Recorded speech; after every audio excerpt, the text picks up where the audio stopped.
Welcome to the Memories of a Moonbird podcast, exploring life one story at a time.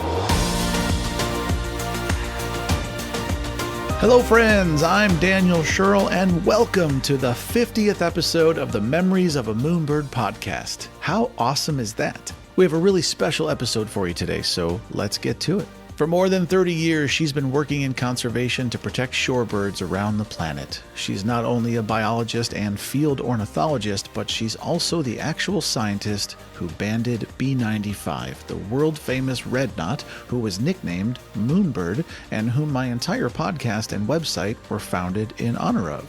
Zooming all the way in from Argentina, she was kind enough to share with me the history of the real Moonbird, a look back on her career and her views of the future of the Earth. Her name is Patricia González, and it's my honor to welcome on this very special 50th episode of the show the fabulous woman known around the globe as the mother of Moonbird.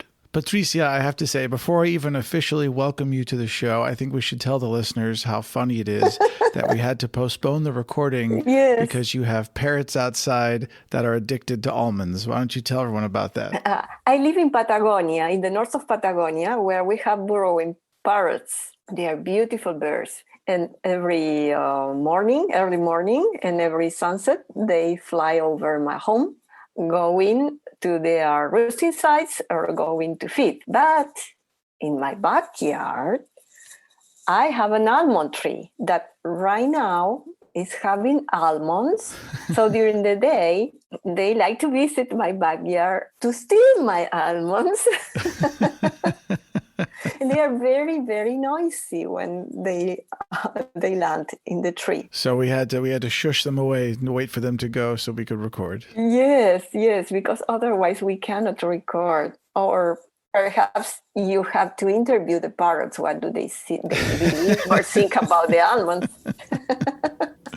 Well, Patricia González, welcome to the show, the mother of Moonbird. It is so exciting to talk to you. So how are you? Oh, thank you so much. I'm very excited as well. Imagine I am in Argentina and you are in the United States. I know it's crazy because sometimes we just forget or take for granted that we have all this incredible technology and we can video each other from across the world. It's like when I was growing up and I watched the Jetsons and I used to think, oh man, video calls. It's like, I hope I get that someday. And here we are. So thanks, Zoom. Let's jump right in. You were born in Buenos Aires, correct? Yes, I born in Buenos Aires. But I live in Patagonia. What were you like as a little girl? Were you interested in science back then? No, not really. I didn't grow up all the time in Buenos Aires because my father, he was working in oil exploration. So I live in very, very small towns, far away of everything. I also live in small cities, and as well, I live in Buenos Aires, the big city. Okay. Yes, and this gave me the power of comparison because I could see how a place with nature looks like, how a place with nature is being modified by the oil exploration. I could see how the big cities are completely different from the sites with complete nature from when I was very, very young. So you had a real chance to see how conservation is important and nature is important growing up. Exactly. Without really knowing, I could compare, I could see by myself and experience that. And also to begin to be worried. Now, your degree is in biology, correct? Yes. And when did you specialize as an ornithologist? Well, I really never specialized in ornithology, but in ecology. Ah, cool. I studied in the University of Buenos Aires. I did just because I wanted to learn more. I never imagined I could work from the biology in those times. It was the times of our government was the militaries, the army. And really, I couldn't see a future working on that unless I could be in a lab, perhaps. But really, what I thought is that in the future, the planet will have ecology troubles. And so I wanted to know more about it. So this is what moved me to study biology. Did you know you wanted to work in biology when you started your college education? No, because I was working in other things at the same time. I have a very good job. My salary was very high. So when I studied, I was doing in different steps. It was a long time because I was working more than 8 hours per day as well. Yeah, wow, that's a lot. Yes, but I was doing just because I wanted. I wanted to learn. So what's the kind of short version of how you went from working a job that was well-paying and getting your education and then suddenly working in conservation with red knots? Oh, Because that's quite a jump. yes. I was living in Buenos Aires. I got married. I was working as the secretary, as a big boss in the municipality of Buenos Aires. Okay. And I got pregnant. And at that time with my husband, we were dreaming to go to live to a place far away from the city because we really didn't like to live in big cities. And then he got the job in Rio Negro province, which is in the north of Patagonia in Argentina. So we moved when my first son was 6 months old, and I only needed to finish my thesis. Was the only thing. So then I have a daughter in Rio Negro. So during about when they were young, all these things were a bit delayed because this is, for you to have an idea, is 1,200 kilometers from Buenos Aires. Oh, wow. Not like the university is just there. Yeah. And this is the time when you have to travel in buses, no internet. Back in the day. Yeah. and I was living in a small town, and suddenly my husband, he's architect, he moved because his job to the Atlantic shore, to San Antonio Este, which is in the Gulf, San Matias Gulf. Okay. So from the river, we moved to the sea. Oh, wow. Well, when I moved, I realized it's a bay, a small bay with huge intertidals of more than 9 meters and discovering up to 7 kilometers. And because my studies, I knew, wow, this is a very important ecosystems, very productive, important for the small town, important for wildlife. It's the kind of wetlands that we have to conserve.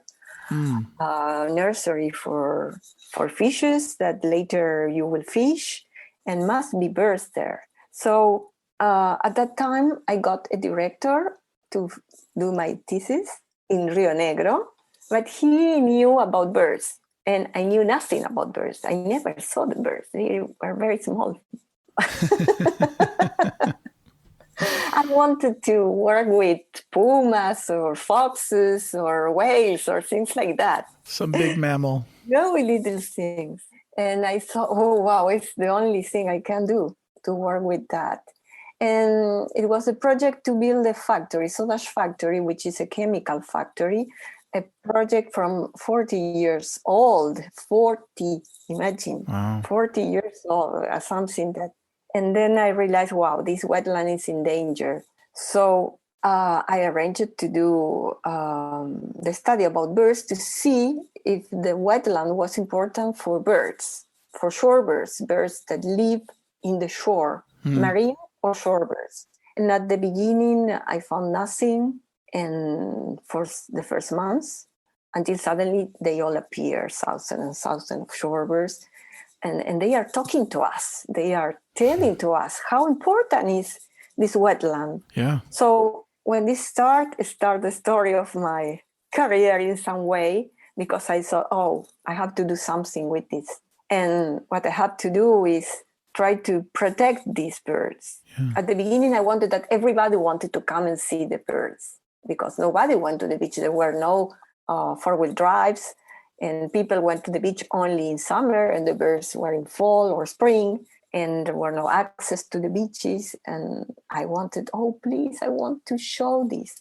So I start with teenagers and kids at the schools to make campaigns.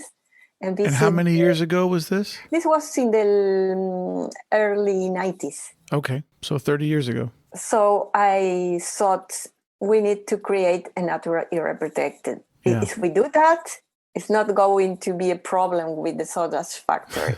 Because the soda ash factory project wanted to release everything into the bay. And they said with the low tide, all the wastes will go to the open sea.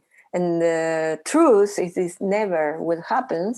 Something that I was working also with other biologists, working in fishes. And there were no studies in the local currents, but one biologist was studying the ichthyoplankton. These are the very small larvae of fishes. Yeah. And he said, well, look, the masses of ichthyoplankton are with the high tide are into the bay. And when the low tide, they move just in the mouth of the bay. And then they go in and out all the time, which means there is not water interchange. And imagine if the huge volumes of the wastes of the soda ash factories we got there will destroy everything. Yeah, it would so kill everything. So I started a long visit to everyone. And how long did the whole process take before you were able to essentially save this area? Well, I think it's all my life from then to now. But we created the protected area in 93. So about 3 years it took. And the teenagers helped a lot. Was a perfect time. Was the time when the legislative power of the province were working in the natural area protected laws. So I was in touch with these people, and this helped a lot. That's really something special that 30 years ago you were able to speak to your government and the legislative powers and get this area preserved, because I don't think that environmental awareness was nearly as strong as it is today. So that's quite an accomplishment. Yes. And then I thought, oh, wow, that's fine. That's okay. Now I can relax and start to take care of my kids and do whatever I want. Go work with Puma. Yes, but this was not the truth at all. Oh, in the same year, the area was declared like international site in the Western Hemisphere Shoreline Reserve Network, which is an international institution that recognize important places for shorebirds all along the Americas. So that was in some way the beginning. And as I told you, at that time, I wanted that everybody wanted to come and see the big flock of shorebirds. And wait, how many different types of birds are there? Because it's not just red knots, right? There's a bunch of other birds as well. Well, it was different in those times that now, unfortunately. In those times, we have about 20,000 red knots stopping here in their way from I have to tell you, red knots are shorebirds that migrate in big flocks. They travel from Tierra del Fuego, the tip of the continent where they spent our summer. They travel up to the Arctic of Canada where they breed. But there are other species that do the same, like white-rumped sandpipers or Hudsonian godwits and several others. Now I know that doesn't the Arctic tern have the longest migration in the world? Yes. Yeah. Yes, but the Arctic tern is a pelagic bird. Ah. It goes flying overseas, and they eat fishes along the migration. And it's a complete different system like these shorebirds. What is the main aspect of your career today? Is it research or education, or are you still in the field, or is it all of it? Well, the engine that moved me was to conservation. So from conservation, I moved into science. I love science. If I didn't have to make conservation, I would do only science. But to do conservation, you need the science. Yeah. And do you work for the science part, do you work in a lab? No, only very few in the lab. Mostly I am in the field. Okay. Most of my studies are catching the birds, banding, taking measurements, looking at the mold, going to the field to make census, take observation of the birds about the condition of the plumage, about what we call abdominal profile, which is an index of how much fat the bird has, and sometimes using devices like geolocators, or now with satellite transmitters. I was going to ask, the technology must be really incredible today for tracking all these animals. Yes, exactly. Do you plan on retiring at some point, or are you going to keep doing this until you can't? I think even if I retire, I will keep working in conservation. That's cool. And to do conservation, as I said, you need the science, because you cannot do management, you cannot do education if you don't know what is going on with the birds. And I could see in all these years how everything changed, not only the number of the birds. I could see many other things changing. I'm curious about you being a female scientist. According to UNESCO, less than 30% of researchers worldwide are women.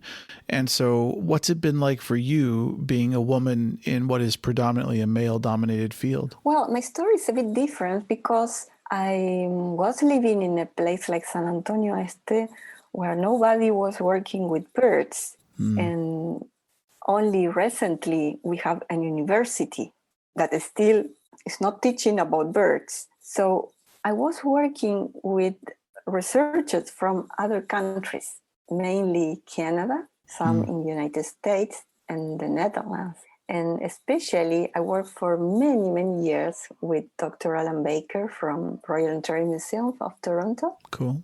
And also with Tony Spiersma from the Netherlands. They were my mentors, which means I met with them. I met with Tony in a conference in Ecuador. And then I met with Alan in one of the shorebird expeditions. And then I began to work. So really, I never experienced to have troubles working with other colleagues, to compete or to have troubles because I am a woman. However, I have a lot of troubles during my conservation work, a lot, just because I am a woman, especially when I was younger. And in those early years, they said I was red, which means communist. Oh, wow. So they accused you of being a communist because you wanted to save the environment? Yes. Then with Wow. the years, I started to work with in Alaskan. We have in Alaskan the NGO where we are all volunteers, and we are mostly women. That's cool. And then every time we have to fight or to protest or whatever we have to do, usually we have to face men. Has there ever been violence, or has it just been verbal and, Sometimes they were violent, not with me. I mean, you mean violent with wars? Yes, a lot. Not violent. No, I mean physical violence. Like, did you ever get physically harassed or anything like that? No, not me, but one of my friends got some paintings on her house, in front of her house, and her car, and things like that. But with the time, these things were changing. So even now, our society is machista. Yeah. Perhaps not as much than in another Latin American countries, but we still have that. Do you think that will change in time? It is changing. Already it's changing. Oh, good. Yes. And during all these years, it changed a lot, but it still needs to change more. Yes, definitely. And worldwide. Oh, yes. For sure. There are some places with more complex issues and other places with less complex. Yeah. Well, Patricia, let's talk about Moonbird for a little bit. Obviously, I was excited to talk with you because my whole show and website are founded on the idea of Moonbird. And I want to give a huge shout out to my girlfriend, Jolene, who gave me the nickname in the first place. She's amazing. I actually call her the next David Attenborough because of her knowledge and passion for animals. And I hope one day she's able to create programs like that for the world, but that's a whole side note. She's very excited, obviously, to hear this episode. You are known worldwide as the mother of Moonbird, B95. And I'd love for you to tell people about how you met him the first time, banding him, and what all that was like. Well, when the truth is that in 95, I went to my first banding expedition with a system called CanonNet. CanonNet, okay.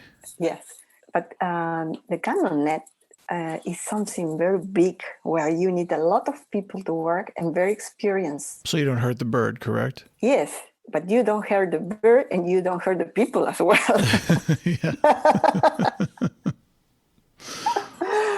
So it's a systems that I really like very much now. But in my first experience, this was in Rio Grande, in Tierra del Fuego, in '95, when I met Dr. Alan Baker. I went there invited by Teunis Piersma, and he said, you have to meet with Alan Baker. He wants to study red knots. And of course, I was living in a place with an important number of red knots going the first stopover. I didn't tell you, but in San Antonio, about the 25 to the 50% of the population of the red knots that go to Tierra del Fuego stop here. Oh, cool. So that's why it was important for me to go there. And wait, let's, before we continue, I'm just curious, what is the actual total migration path of the red knot? They start in Tierra del Fuego, and then where do they go? Because they end up in Delaware in America, but what is their general path up to the Arctic? Well, not all the birds do the same, but I will give you a path of most of the birds. Okay. Because they like to go in flocks, in big flocks. How many birds in a flock? 2,000, 3,000. Oh, wow. Yes, sometimes more. In the past were a lot more. Now they are less. So they leave Tierra del Fuego about February, March, and the birds that stop in San Antonio Este, or Bahia de San Antonio, where I live, travel 1,500 kilometers, just one way without stopping. And they stay here about 40 days, 30 days, depending on the bird, until they double their mass. First, they finish molting, the body molting, because in Tierra del Fuego they have what we call a basic plumage, which is gray. It's not very nice. It's white, gray. But then they become rather like chestnut. Yeah. So they finish that molt, and then they very quickly start to increase their body mass by eating invertebrates like clams or little mussels. And then when they arrive here with about 120 grams, and they live at about 180 or 220 grams. Wow. They fly directly to Venezuela or Guyanas or northern Brazil just in one flight of 6 days non-stop. And to be able to do that. And how many kilometers is that? 6,000 approximately. So they do 6,000 kilometers, which for the listeners is about 3,800 miles. They do that in one flight? Yes, non-stop. So that's amazing. I ask you, instead you ask me, how do you think they can do that? How do they sleep? How do they rest? That is a very good question. How do they? That seems... So it's something very, very amazing what they do. Yeah. For starting, they decrease, before migration, they decrease all the size of their internal digestive organs. The gut, intestines are being decreased. Wow. And at the same time, they increase the size of the pectoral muscles because they are going to use it for flying, the size of their heart, and all this roosting. And how long does that take for them to decrease some organs and increase the heart and pectoral muscles? Well, about a bit more of 1 week, sometimes a bit more. So sometimes 2 weeks, depending. Once they're ready to fly, usually they like to have wing assistance. Like, when you go in a bike, if you have the wind assistance, you go faster, yeah. But they don't know how would be the wind during the migration. But they do know when they leave. And they think differently. Like, I imagine they say, time to depart, and who goes with me? And they depart in small flocks of about 20, 30, 100, no more. Okay. It's not the big flock flying. So once they are flying, they use as fuel the energy, the fat that they deposit in their abdomen and other parts of their body. Yeah. And the proteins that they accumulate in their breast muscles, not only for flying, but also they get the water from the muscles and and also a lot of hormones and things that they need for their metabolism. And they get all that from eating mussels and invertebrates and things like that during their roost. Yes, it's very important for them to be able to feed. Yeah. So if you don't let them feed or you don't let them roost, their energy budget is being compromised. And when the energy budget is compromised, immune systems decrease and they can get ill or not to survive to the complete cycle until the Arctic. So, and how do they sleep? They use this one hemisphere of the brain to sleep while the other is working, and then really? Yes. That's incredible. Yeah. I would like to be able to do that so I can just work 24 hours a day and get a lot more done. Half my brain sleeps, half my brain is working. Imagine we could have half of the day working and the other half just to have fun. Yeah. I mean, you can have fun working as well, but that's awesome. Okay, so they've roosted and now they've flown 6,000 kilometers, and then that's in the north of, it's the top of South America. So we are in the top of South America. What's next? They have a short stop, very short, because all the organs of their digestive system are small. They cannot eat very much. Okay. From there, they start their trip up to Delaware Bay. Sometimes they stop in Florida. Sometimes they even could fly to Florida without non-stopping as well, which is 8,000 kilometers. But in about 14 days from San Antonio, they arrive into Delaware Bay. And Delaware Bay is very much important for shorebirds and for many other living animals. Why? Because in May, when they are there, the horseshoe crabs lay their eggs in the edge of the water. It's the breeding time for horseshoe crabs. And the eggs of horseshoe crabs are a fantastic food for shorebirds and the base of many trophic webs, for fishes and a lot of production in the sea as well. So a lot of shorebirds from different species and other birds that are not shorebirds like gulls and many others congregate at the time when horseshoe crabs, that are an ancient animal, it's called an alive fossil. A living fossil. Living fossil is, of course, not. Fossils are not alive, but yeah, horseshoe crabs are cool. Oh, I love them. I love them.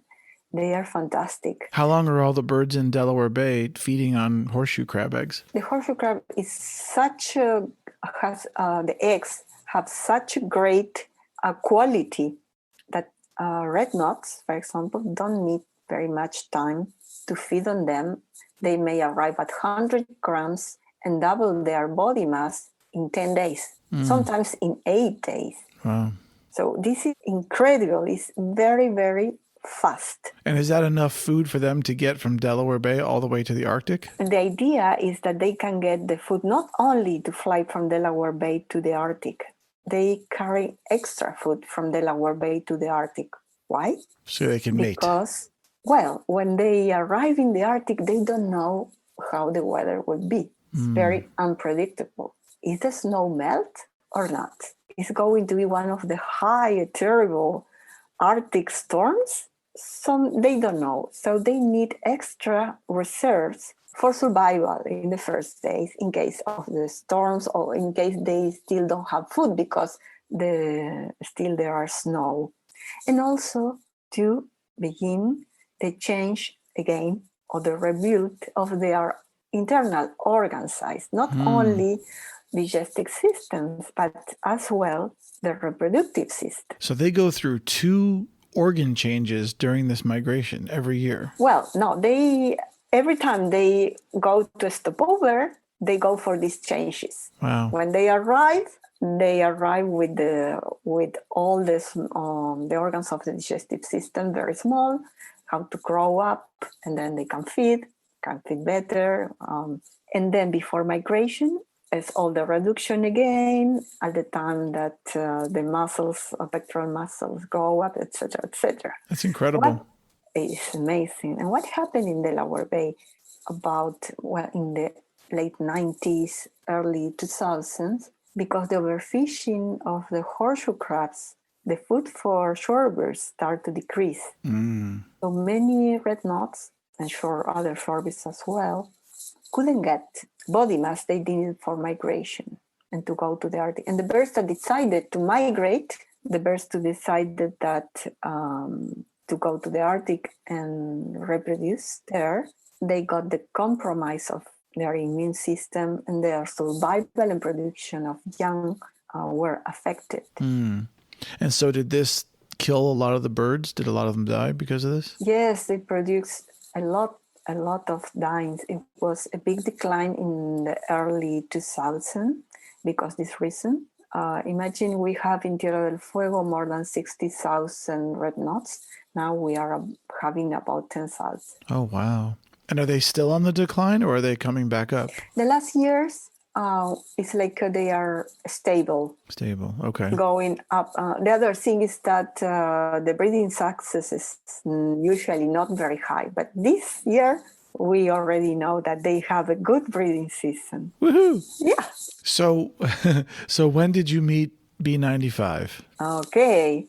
So in that expedition in 95, where I met Dr. Alan Baker, and for first time I was in the cannon netting experience, and I saw the net, and we caught more than 1,000 birds. I thought, oh, wow, this is not for me. That's the first and last time. I never am going to catch birds anymore. We were only 10 people. We have to release a lot of birds. It took a long time, and the birds were okay. But the next day, we couldn't walk. We couldn't walk because it was too cold. We were on our knees releasing the birds, and then we were under the cold, banding the birds. It was really hard. Really, we couldn't walk. But I don't say that because we couldn't walk. I say it because I saw more than 1,000 birds under the net. And I thought, this is not for me, really. But now we use different kind of nets. In that net, all the birds were tangled into the mesh. So we have to take one bird by one. But now we use birds with smaller mesh, so the birds are not tangled. And you release them very quickly, and we do smaller catches with experienced people. It's nothing compared. So my understanding is during this expedition, you captured these birds to study them, and then you banded each one individually with a tag number, correct? Well, in that time, we use what is called a flag. A flag is like a band, a plastic band. Indeed, it's Darbic, the name of the plastic. It's UV resistant. It's like a band with the label. Right. A label, but was plain, no inscription. In those times, nobody used inscriptions on the flags. We use one flag. The orange color means that was banded in Argentina. Different countries have different colors. Okay. United States, for example, if you band a shorebird in your country, you will add a green flag, light green or dark green. That means United States. And white orange is Argentina, you said? Yes. White is Canada, blue is Brazil, and other countries have different colors. And we added 2 color bands. We didn't have very many choices. So because indeed we have to use the bands that I took. Everybody thought there will be bands there, but there were no bands there. So nobody asked. Were assumptions, Yeah. Usually you go to a place and use the local bands, but the local people have no bands. So I took bands, and I only have 2 colors, yellow and black. And black is not very good because the leg of the bird is dark. Right. But we used 1 black and 1 yellow. So we didn't know who banded B95 in that expedition. But later on, in 2001, we have another expedition in Rio Grande, and we retrieved some birds from 95. And this was the first year that we used inscribed flags. Inscribed flags means we added characters on the flags. The idea is that you can read this flag through the telescope. Right. So for survival studies, instead to catch birds and read the metal, because we also add a metal band that lasts longer with a unique number. So there are birds out there that are B94, B93, B102, et cetera, correct? Yeah. Okay. Well, what I did is the following. We have the series A, A01, A02, etc., etc. And then we have the series B. I used the series B for retraps, for birds that we retrapped. So B90, and I used the last ones, Okay. 90s, B90, 91, and one was B95. And look at this. 95 was the year. I was saying 95 was the year, yeah. Okay. But this is one of the very many magic things, stories from B95. B95 is, I always think and say that 95 is because the year was banded, but could be another bird, B96 or 97, but no, it was B95. And why B? Well, because Baker, Dr. Alan Baker, was who started all this work to band the red knot in Tierra del Fuego, and then we continue all along the flyway. So the B stands for Baker, for the doctor. It's what I like to say. Okay. Yes, but we have this series of inscriptions starting with A and 2 numbers. And then another. And so do you have them all the way through Z? Like do you have, yes, Q92? and more. Yes. Yes. So it's really what I will say a synchronicity. Synchronicity. Got it. So Moonbird, which is B95, is called Moonbird because my understanding, when you guys studied him over the years, you realized that the amount of miles this bird has actually flown is enough to get to the moon. And so he was nicknamed Moonbird, correct? Yes, but it's more than that. Ooh, tell me. Yes. We called the bird in 2001 and we called him again in 2007 in Rio Grande, and the birds start to be seen mostly in 3 places. Rio Grande in Argentina, Tierra del Fuego, Delaware Bay, and coming south in Mingan Archipelago, which is in Quebec, in the north of Quebec. How do you spell that? Mingg, I think. G or J, González. G. A-N. Mingan Archipelago. Okay, cool. Yes. So these are the places where this bird have been seen several times. And I saw the bird several times in different places as the people start to say that the bird was following me. But what happened? He was or is a survivor compared with the other birds that were in decline. The population was declining, so the birds were having an average life of 7 years. And the last time that he was seen, he was at least 22. Oh my gosh. He was 22 years old at least. And during this time of his life, he travels from Tierra del Fuego in the Arctic, goes back once per year, as many times as he did the distance between the Earth and the moon, and the moon. Coming back. So the Earth and the moon and back again. Yes. But wow, that's incredible. But B95 especially was surprising us because he was a survivor when all the other birds could not survive. That was really why he started to inspire people, and everybody wanted to know what happens with B95 and where is B95. Have you seen B95 or not this year? And still many people is asking. When was the last time you saw B95? Well, it was some years ago. It was in 2015 in January in Tierra del Fuego. Researcher Guy Morrison from Canada and Luis Venegas, a researcher from Argentina, they saw him. But you know what? The flag was fading and he lost one of the bands. And we cannot identify anymore. So we really don't know if he's alive or not. And I like him this way. because It's a mystery for the ages. I think it's the best could happen, because we can imagine he still is flying through the flyway, Yeah. or at least it's the way to fly with the other shorebirds. Yeah.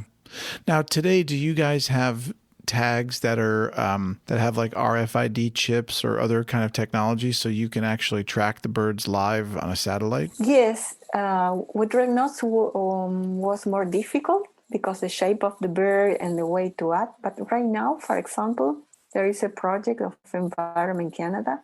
They put some tags on juveniles and some adults in last August in Quebec. And one of them is close to here right now. Cool. One juvenile is in Venezuela. It's not going to Tierra del Fuego. Most of the juveniles don't go to Tierra del Fuego in the first years of life. But coming back to B95, B95 is a good father as well. How do we know that? Because we never seen him in the Arctic. In the Arctic, red knots spread out in pairs. They are not anymore in flocks. So they pair off. Yes, and male and female can be separated perhaps 2 kilometers from the next pair. And both incubate, but just when the chicks hatch, the female leave and migrate south. It's a long distance migration, so it's a long migration in the annual cycle. It's not the same like going to Florida only. Has to go to Tierra del Fuego and come back in 1 year. And males stay and raise the chicks. And the chicks can walk very soon after hatching. And How long? they eat, how long after hatching? Yeah, till they can walk. Oh, very soon. In the first day, second day. Oh, wow. Okay. And they follow the father for the food, looking for the food. The food are insects, and the insects appear just in one peak, in one special moment in the Arctic. It's like explosions of food. So when the chicks hatch and grow up at that time, it will be a good breeding season. Of course, depend on the predators as well. And so it's clear they make this migration once a year, every year, right? Yes. How long does the total migration take from Tierra del Fuego to the Arctic? Well, in one special bird, for example, could leave Tierra del Fuego. I remember, let's say, first days of March, and they can arrive in the Arctic first days of June. So 2 or 3 months. Yes. And then how long are they in the Arctic before they make the migration back? I'm trying to figure out how much time they have when they're just living their life in South America, hanging out, before they go, all right, time to fly again. Okay. Well, that depends if the breeding was successful or not. And that's to finish my idea from before. How do we know that B95 was a good father? Yeah. Because males that were successful migrate later than females. How much later? About 3 weeks. Oh. The incubation is about 3 weeks. Wow. Then until fledging is about another 3 weeks. So by middle July, late July, you have females migrating, and later females and the non-successful males. And later on, you will have the successful males like P95. That's how we know, or we assume he was successful, because he migrated later. But do they return with their children or no? Some juveniles migrate with the adults, but the last ones are going by themselves. Wow. So sometimes they end up everywhere, at any place. So you are the actual person who put the original B95 tag on Moonbird. Yes, in 2001, I was doing this exchange of flags in the red traps. So I was extracting the old flag.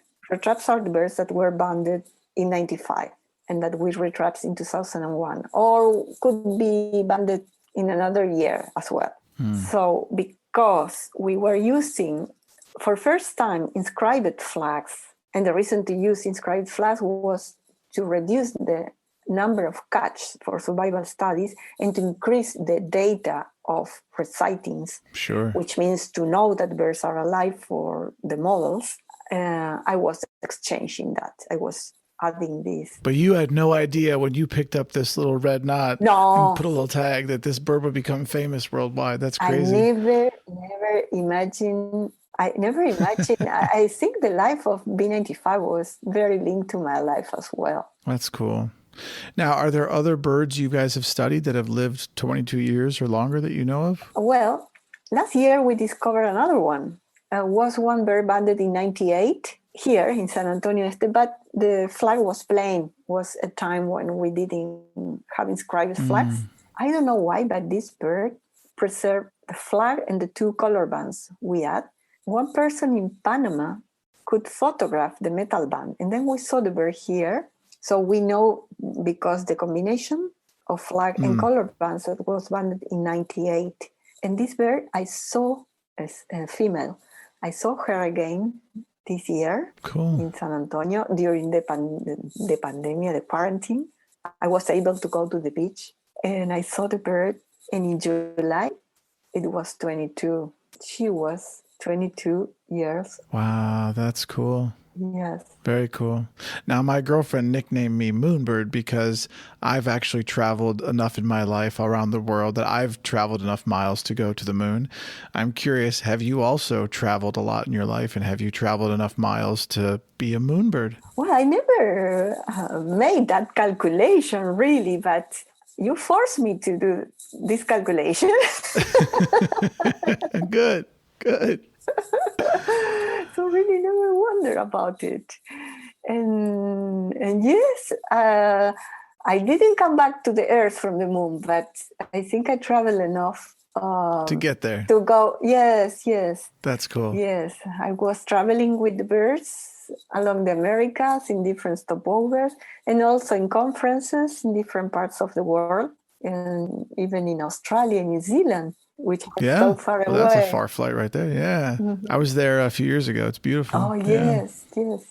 Well, you told me offline that you'd had some magical experiences with B95. I'd love to hear about one or two of them. Yes. All the time, even now, all the time I have a lot of magical experience or synchronicities. But I really like this one.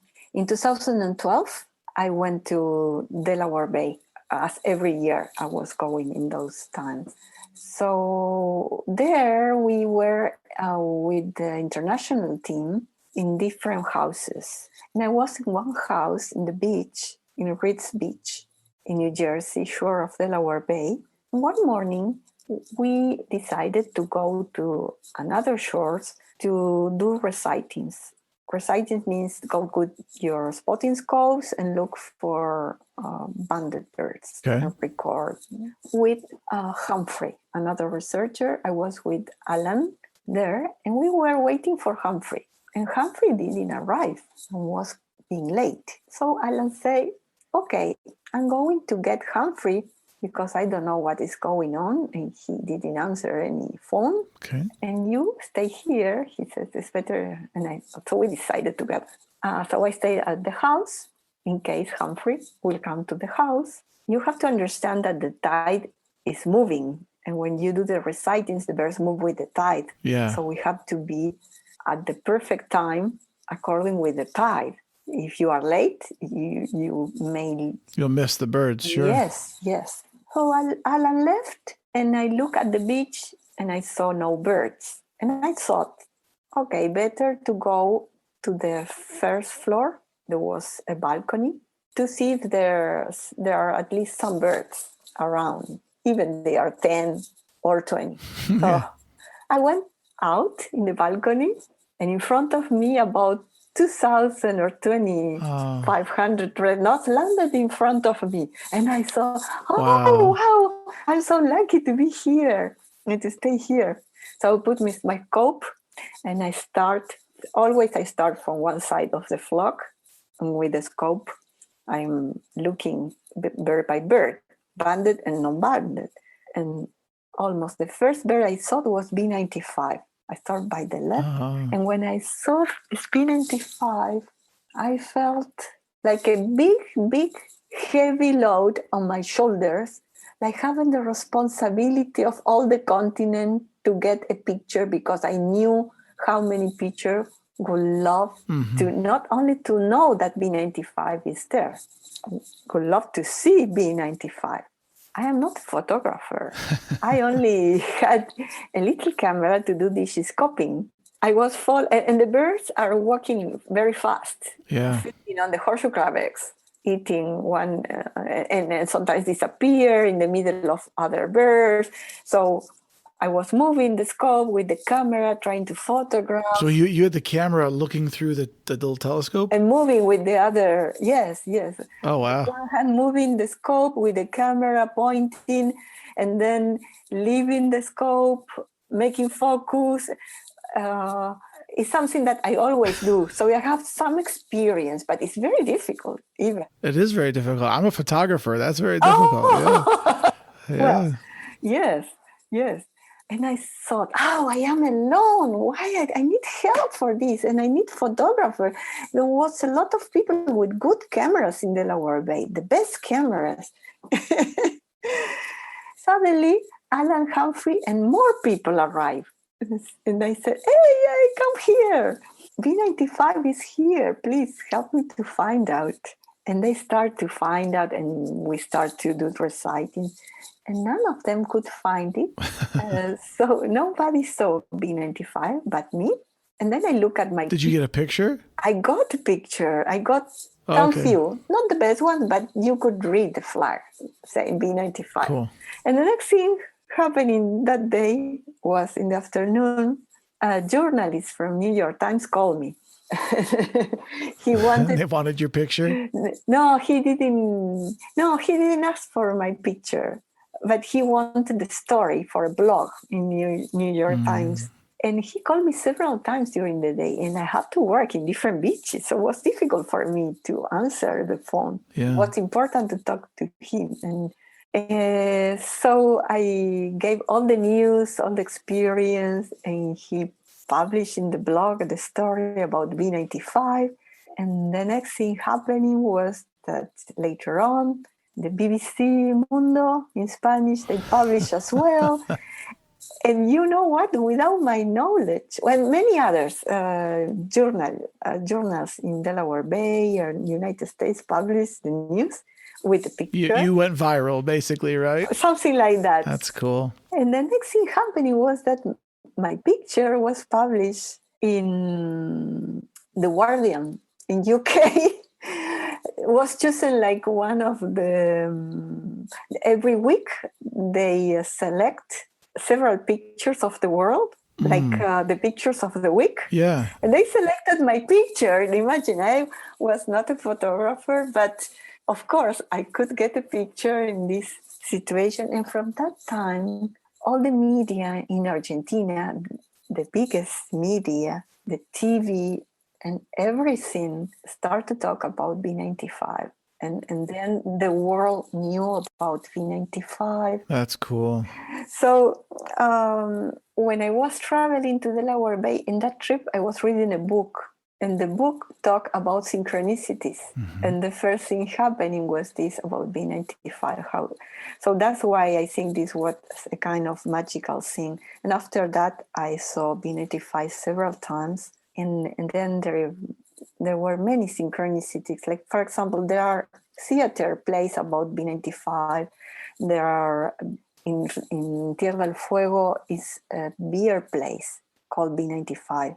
In Mexico, it was a play called Ramiro, the bird that flew to the moon. And it's a story of B95. The day that was the opening, the author and the director of this theater play for family found in the street a van, and the van has pictures of red knots in the glass windows, and one says B95. How cool. And a lot of things like that. I have really a lot of stories, so I think B95 also is a magical bird, but especially the message that live to the people, because it's called the bird of the hope, is showing that we don't have the limits. We really don't have limits. The limits are only in our mind. That's beautiful. I love it. I really love it. I'm very curious. Did you get to hold B95 after 2012 did you actually net him again or no? No, the last time I hold B95 was in 2007. But you've seen him ever since. Yes. So yes. that's I cool. saw him in different plumages, in the white gray, in the red one, in different moltings. I saw how the bands were changing, fading. I didn't tell you, but also I exchanged some bands to give an individual combination as well, in case we couldn't read the flower. That's cool.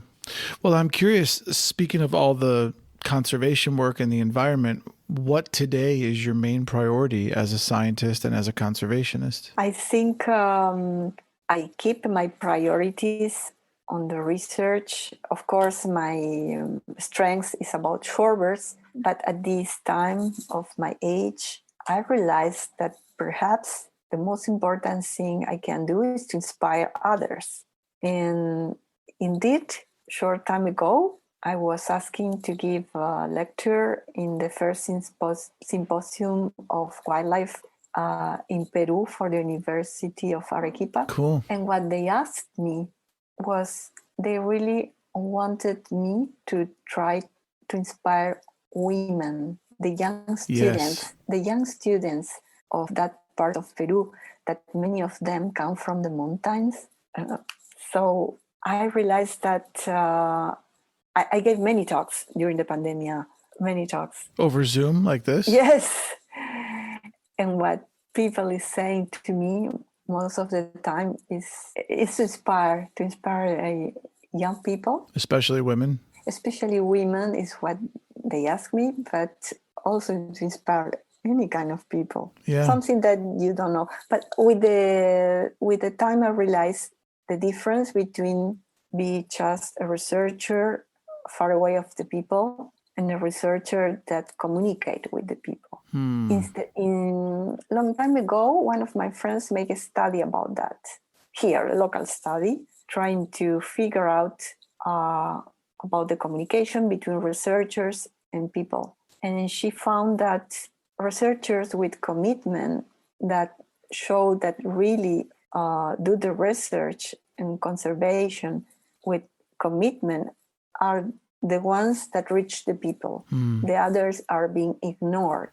Well, I mean, that makes sense that the scientists who communicate to the people have the best results, you know? You can have other researchers that, of course, write the papers, and they need that other people will communicate that to the people. But it's so good having a researcher that himself or herself do the communication to the community. It's to different. The people. Yes. Yeah. Yes. Yeah, I can see it. It's the personal touch, you know, that's important. Yes. Well, this is what she found. And after so many years that she did that study, I think that now it's like I'm thinking, you know, who's next? So inspiration is needed. You want to influence other people, young people, to take over the mantle, as they say. Something right? like and that. Carry on. I think I was always helping. I work with people all the time, with young people. I work with rangers every day right now. I work with students in many places of the continent. I help them. I did this for many, many years. I will keep doing forever, I think. That's awesome. Does Argentina support science, or is it a challenge to be a scientist in your country? It's a challenge, but depends on the government that is in turn. I mean, we change governments. With some governments, there are better chances than with others. In my personal case, because I am not in a national system, the money for my research always came from another countries, projects that born here, but presented to another places. Do you think that the human race is going to survive and that the future is bright? Or are you concerned that with all the environmental stuff going on that we're headed for disaster? This is something usually I never talk about. But Okay, we don't have to. No, I will give you my answer, what I believe. When I was a student at the university, I thought the ecology will be needed at the future. But really, I thought I never will work on that. I thought I will keep working in an office. I never imagined the life will give me this opportunity. But I already have the view in those times that the planet will be in trouble. And now my view is that the planet will be in more troubles despite whatever we are doing. I think the awareness of the people is growing up. But I also know that to learn, people need to face contrast. In other words, the fire is dangerous when you get burned. Mm-hmm. Thus, we are being burning every day in many ways. Many scientists are telling this to everyone, to the world, all the time. But not all want to hear this. Not all the government wants to hear this. What I think is going to happen is that we are going to have a decrease in the number of inhabitants of the planet because different issues are going to happen, like the climate change or wars, or we are spending more resources than we have already. So we cannot keep growing up in numbers of inhabitants. It's impossible. It's not sustainable. So things are going to happen that will decrease human population in size, but at the same time... When you say things, like, do you mean food chain being effective? All kinds of things, illness, like the pandemic, floodings, poverty, wars, because... So in essence, you think it's going to get worse before it gets better? Yes, but I think is the way to go, because the way that humanity is learning is by contrast. Interesting. Is what I think. I might be wrong. I hope I am wrong. I hope you're wrong too. Patricia, what is the most important thing that people who listen to this podcast, what is the most important thing you want them to know? I really think that the most important thing, I just said something, but now I come back to the words of B95 or the message of B95 or message of Moonbird. What I just said is a kind of limit, and it's hope. Hope in which way? The limits are really in our mind. What I just said is in my mind. Mm-hmm. But the real limits, we don't have the limits. It's an invention. I love the message of hope. Moonbird's hope, mine and the birds, and yours. I'd love to ask you a few personal questions. I'm just curious, did you have a favorite childhood book? Encyclopedia. Encyclopedia for school. Mm-hmm. I love it. I was That's reading, awesome. And I remember one day I read about the forests, that forests were disappearing. And I thought, but humanity can't be so crazy to make forests disappearing, because we will disappear. And I was 10 years old, and I always remember that. What do you do with your spare time? What are your hobbies? I love dancing. That's great. What kind of dance? Any dance that I can dance with other people. I was learning bachata recently. I don't know that. They are Central American rhythm. Cool. But I really love dancing. I love to look at the sky, the stars, and I don't know very much, but I love to put the scope or just be in the nature, sharing with somebody I love. I'm curious, do you believe in God? I think the kind of God I believe is not the God that people think is, I am here and God is there.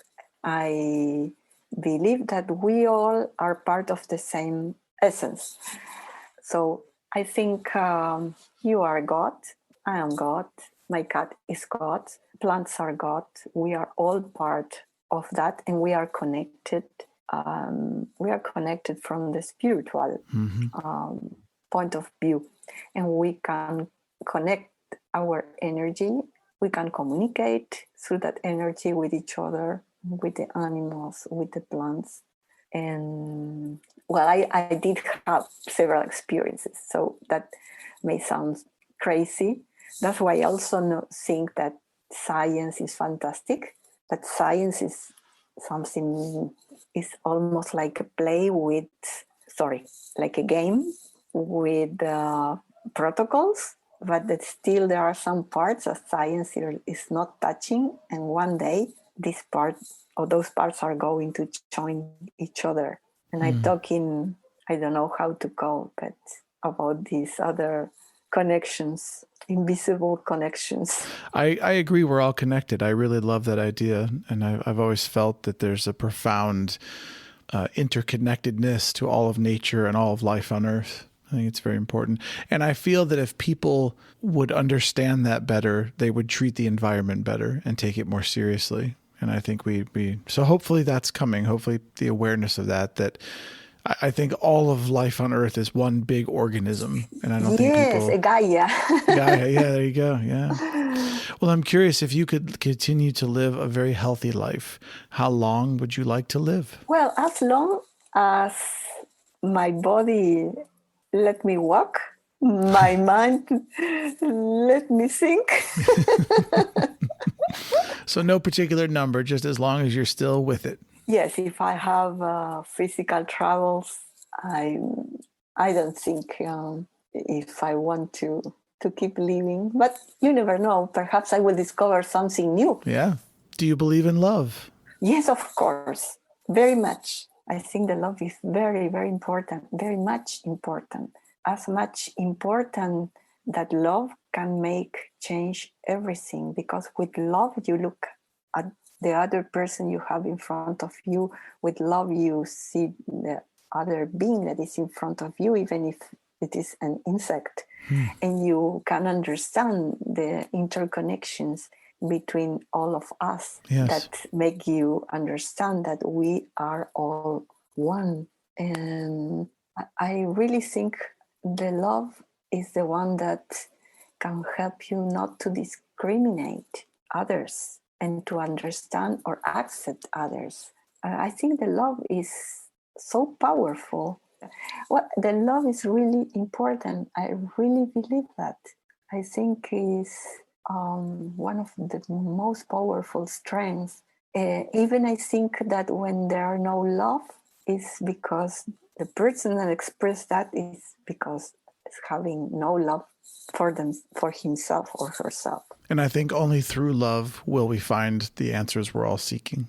Yes. Patricia, what do you think is the purpose of art? When I was young, I thought the art was just fun or for free time. But now I think, and I strongly believe that the art is something very much important in our lives, in the life of everyone, in the life of the planet. Because through the art, you reach emotions. Through the artist can give messages that never will reach others in another way. Information is not what you have to give to the people. When you want to transmit a message, what you have to give is emotions. And how do you give emotions? Through the art. It's the only way. It's through the art. Do you have a spirit animal? 2 animals. One was the horse. Okay. The horse can be domestic or it can be wild. But I thought in the horse, not from that point of view, but because for some reason the horse inspired me freedom. I love freedom. I think the freedom is what moved my life, to be a free woman. That's wonderful.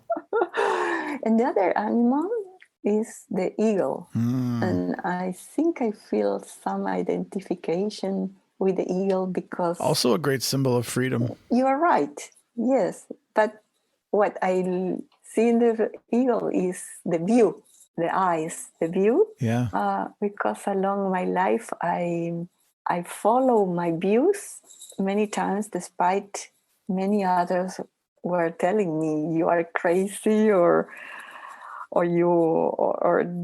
why do you spend energy? This is not going to happen.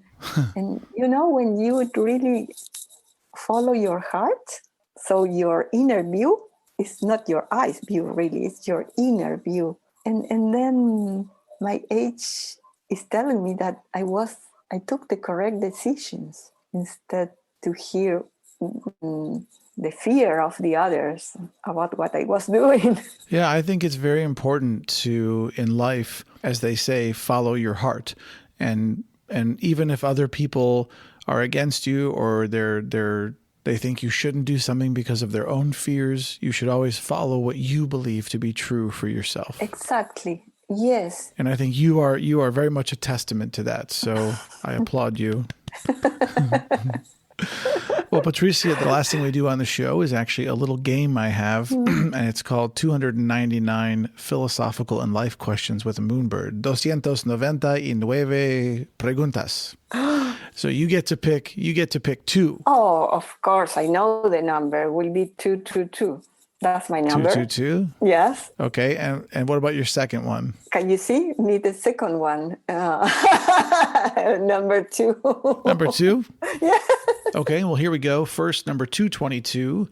What's the most useful thing you own? Has to be something material? No. Oh, I will choose my inner heart. Ah, that's nice. I like that a lot. That's such a simple answer. It's great. Your inner heart. I love it. And you said number 2? Mm-hmm. Okay. What happened? Why you are laughing? Because the question is, what's your guilty pleasure? My guilty pleasure. Yeah. So a pleasure that makes me feel guilty. Sleeping. Sometimes, not always. Sometimes. Well, sleep is necessary. Yes, but sometimes I like to really sleep more. There's nothing wrong with that. And feel guilty. Patricia, I can't thank you enough for being here and talking to me all about Moonbird. Well, for me, it was really very nice to meet with you, that you took the name of Moonbird, because Moonbird really is inspiring so many people around the earth. And you are being inspiring in another different way. It's like several people are taking Moonbird and making its own Moonbird, a personal Moonbird. I don't honestly know if I could receive a bigger compliment than what you just said. So thank you so much. I wish you the very best of luck with more conservation and inspiring the next generation of awesome people to go out there and love science and promote science and help heal the world. Thank you so much. And now you know more about Moonbird. I do. It's fantastic. And please send a big hugs and kisses to your girlfriend for inspiring you about Moonbird as well. I absolutely will. And I really hope someday we get to meet you in person. It's a great excuse to take a trip to Patagonia. Would be great. Would be very nice. One day, perhaps. I almost forgot. Happy New Year to you. And of course, please stay safe. You too. Thank you. I'm sending you a really big hug through the screen because you're just so awesome. I got it. A big hug for you, Daniel. Muchas gracias, mi amiga. De nada, Daniel. Bye, kisses. Friends and listeners, if you'd like to learn more about Moonbird and some cool science stuff, check out the show notes for this episode or the page on my website for this episode for links and more cool information all about science. And while you're on the web, if you like this episode, please show your support at patreon.com/Moonbird so we can keep bringing you even more great content in 2021. And as always, if you'd like even more Moonbird in your life, and hey, who wouldn't? Head on over to memoriesofamoonbird.com or visit me on social media at Memories of a Moonbird. Happy New Year, everybody. Stay safe.